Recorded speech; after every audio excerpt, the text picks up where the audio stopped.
Turizmi malor po fiton gjithnjë më shumë terren në Liboov dhe në jug të vendit, duke u kthyer në një nga drejtimet kryesore të zhvillimit turistik të zonës. Potencialet natyrore, peizazhet malore dhe trashëgimia kulturore po tërheqin gjithnjë më shumë vëmendjen e vizitorëve. Sipas nënkryetarit të Bashkisë së Liboovës, Xhelil Tosuni, në kuadër të nismës së paketës së maleve në këtë bashki do të përfshihen 2 zona, të cilat vlerësohen për resurset e tyre natyrore dhe mundësitë që ofrojnë për zhvillimin e turizmit malor.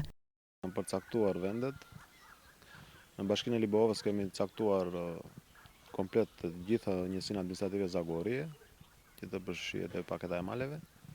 Gjithashtu kemi caktuar edhe një zonë në pjesën mbi Liboov, në pjesën e quajtur Evani, diku te 50 hektar, e cila kap dhe pjesën e Liboovës dhe një pjesë nga njësia administrative e Qëndër, diku afër Nepravishtes, fshatit Nepravisht.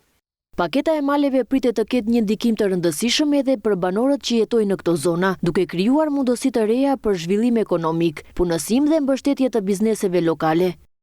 Do të ketë ndikim më tepër në pjesën e turizmit, do të ketë një zhvillim të pjesa e turizmit, si dhe do ndikojë disi tek të ardhurat ekonomike të banorëve të zonës. Në këtë pjesë të hartës ku është caktuar, domethënë nuk është se ka aktualisht, nuk është se ka shumë.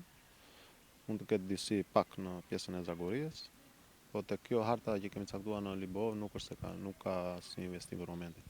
Autoritetet vendore shprehen se kjo nisëm synon jo vetëm rritjen e turizmit, por edhe përmirësimin e cilësisë së jetesës për komunitetet që jetojnë në këto zona malore.